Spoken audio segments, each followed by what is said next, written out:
tunjukkan di mana ya bentuk daripada Bapa itu di dalam diri Yesus sesuai dengan Yohanes 14 ayat 8 sampai 10 ini. Tunjukkan. Sebagai terang yang mengenakan kedagingan atau kemanusiaan. Gua hempas juga lo kalau nggak ngerti bahasa Indonesia. Ya, ini lagi yang bilang ya. Terang emang lampu. Itu api di An-Naml ayat 7 sampai 9. Musa ngelihat api tuh. Api kira-kira terang atau kagak Itu kan dalam iman Anda, niup-niup. Siapa yang menempatkan Yesus di rahim Maria itu siapa? Tadi kan udah dibaca, astaga. Iya, siapa? Nih. Makanya Bang dikimak Bang tuh. Roh Kudus akan turun atasmu dan kuasa Allah yang Maha Tinggi akan menaungi engkau. Jadi dengan cara apa? Dengan cara menyelimuti Maria ini dengan Roh Kudus. Roh Kudus itu menaungi dia. Tuh. Nih, dengan cara menaunginya ini dengan Roh Kudus, bukan ditiup. Iya, menaungi Roh Kudus itu. Ya, taruh yang menaungi itu siapa, Mbak? Roh Kudus ya. Jadi Yesus sendiri masih dinaungin gitu ya, Mbak? Yang dinaungi itu Maria blok. Ya. Bentar bang. Kamu tuh bisa nggak sih bahasa Indonesia bang? Sekolah lulus apa sih? Udah dibilangin itu kepada Maria bukan ditiup. Terus kau bilang lagi sekarang Yesus berarti dinaungi. Astaga Tuhan bang, saya nggak bisa dialog dengan orang yang blok banget kayak kamu. Kamu minta dalil, saya kasih dalil. Semuanya ada dalilnya. Ya, sabar kakak, lu aja sono ngobrol sama dia, jangan nyuruh-nyuruh gue sabar. Gue dari tadi udah sabar.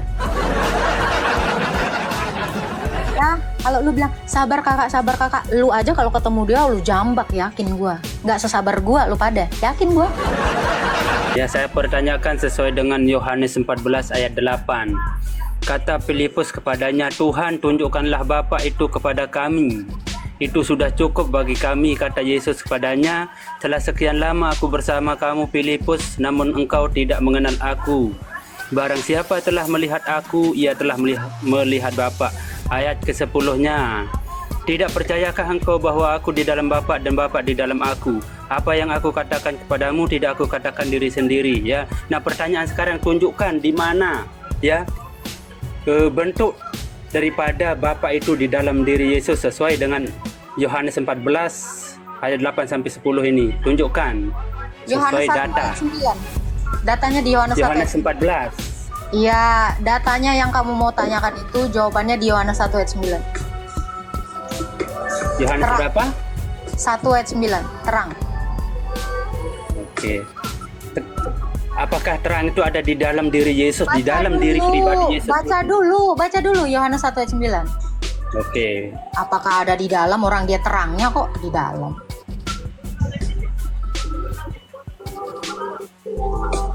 Silakan. Terang yang sesungguhnya yang menerangi setiap orang sedang datang ke dalam dunia. Itu. Jadi Yesus itu adalah terang di dalam terang Sang Bapa. Karena Allah adalah terang, 1 Timotius 6. Yang saya tanyakan di dalam diri Yesus itu, bukan di dalam dunia. Yang saya tanyakan di dalam pribadi Yesus itu. Kan sesuai dengan ayat. Nih, gini jangan buru-buru. Kan dikatakan terang itu sedang datang ke dunia, terang yang menerangi seluruh manusia. Kalau dia adalah terang, berarti di dalam kemanusiaannya dia sang terang karena dia Allah dan dia juga adalah manusia. Sesimpel itu. Ya, di dalam pengakuan iman kami juga dikatakan dia adalah terang yang keluar dari terang, terang sejati dari terang sejati. Jadi Yesus itu adalah Allah, terang yang mengambil rupa manusia.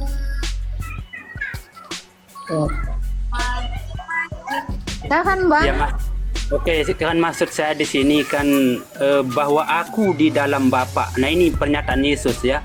Aku di dalam Bapa ya, dan Bapa di dalam aku. Ya. Jadi pertanyaan sekarang tunjukkan ya, di manakah bentuk atau wujud Bapa di dalam diri Yesus itu? Saya tidak menunjuk. Wujudnya terang. Kalau dia adalah terang, dia di dalam Bapa yang adalah terang. Nih ayatnya 1 Yohanes 1 ayat 5. Allah adalah terang. Kalau Allah adalah terang, Sang Bapa adalah terang, dia juga terang Bang wujudnya Bang. Allahu Akbar.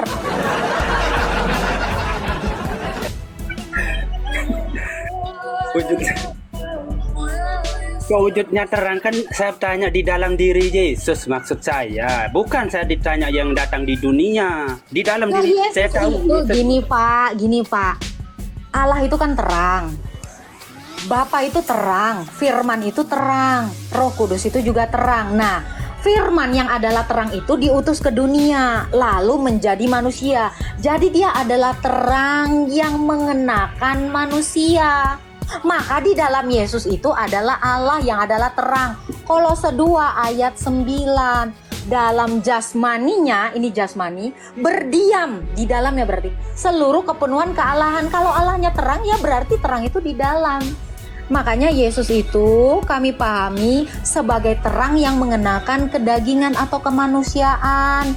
Gua hempas juga lo kalau nggak ngerti bahasa Indonesia. Paham?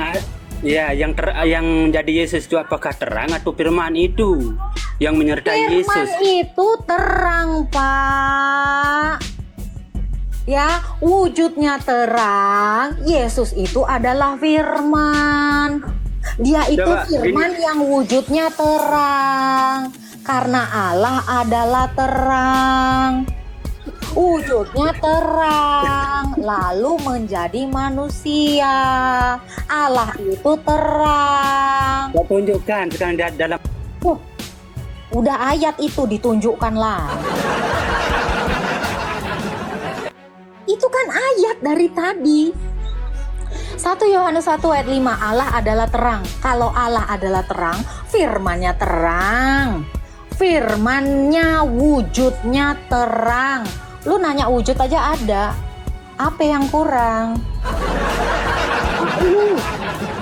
Ayat ada, penjelasan ada. Kepala lu yang nggak ada. Mirroring Kak. Ntar kalau jadi api bingung. Ya, ini lagi yang bilang ya. Terang emang lampu. Itu api di An-Naml ayat 7 sampai 9. Musa ngelihat api tuh. Api kira-kira terang atau kagak ya? Ini kan Tuhanmu yang nggak punya anak, Tuhan kami punya. Itu loh. Jadi ini iman saya, harga iman saya loh. Kalau dalam imanmu Tuhan tidak punya anak, ya itu kamu terima aja. Yang tadi kan udah saya jelasin, kenapa Allah kami itu memiliki anak, firman itu disebut anak, karena sebelumnya dia mengandung firman lalu dikeluarkan. Ini dalilnya di dalam Mazmur 7 ayat 2 ya. Gitu. Jadi kalau Allah itu tidak beranak, tidak memperanakkan firman-Nya, berarti Allah itu bisu atau batu. Karena Allah itu harus berfirman. Berfirman itulah yang memperanakkan firman-Nya. Itu loh. Arti memperanakkan itu adalah sebelumnya dikandung di dalam lalu dikeluarkan. Itu makna anak. Ya, bukan beranak berhubungan biologis cup keluar bayi, bukan itu maksudnya. Gitu ya. Jadi kalian juga harus memahami ini, memperanakkan itu atau melahirkan itu artinya mengeluarkan. Yang dikeluarkan ini pun ada kesadaran, bukan nanti upil dikeluarkan disebut anak, karena upil nggak punya kesadaran. Nah, ini saya jelasin lagi, jangan nanti boker kalian bilang anak, karena nggak ada kesadarannya. Karena firman ini memiliki kesadaran, memiliki hidup dalam diri. Makanya disebut memperanakkan, begitu. Makanya kalian pernah lihat kan hari lahirnya Pancasila, sejak kapan Pancasila itu mantap-mantap terus lahir Pancasila kan? Jadi kita menggunakan diksi melahirkan itu bukan artinya emak-emak ke rumah sakit keluar bayi, bukan gitu. Karena pujangga juga melahirkan puisi. Apa pujangga itu sama kepalanya sendiri? Kawin. Jadi kalian tuh juga pelajarin ya arti setiap kosakata di dalam Kamus Besar Bahasa Indonesia. Jangan kita itu menggunakan kata-kata tapi kita nggak mengerti. kata-kata yang kita keluarkan gitu ya. Saya harap literasinya ditambah lagi, ya pemahamannya ditambah lagi, jangan kelihatan banget tidak sekolahnya gitu ya. Ya dong, wajar ya, paham ya. Masalahnya sampo pentin itu gini ya. Hai, katakanlah ini sampo pentin. Nah ini ada jenis-jenis sesembahan yang dia nggak bisa ngomong sendiri gitu ya. Ya sama kayak sampo pentin tuh nggak bisa ngomong sendiri. Ya butuh kurir, ya butuh kurir untuk bilang katakanlah ini Tuhan. Nah ini kan kocak. Ya, yang kocak itu udah satu, tapi nggak bisa ngomong sendiri, nggak bisa datang sendiri. Mustahil Tuhan jadi manusia, mustahil Tuhan ke dunia bisa meledak dunia duar. Kayak nggak bisa disetel kuasanya.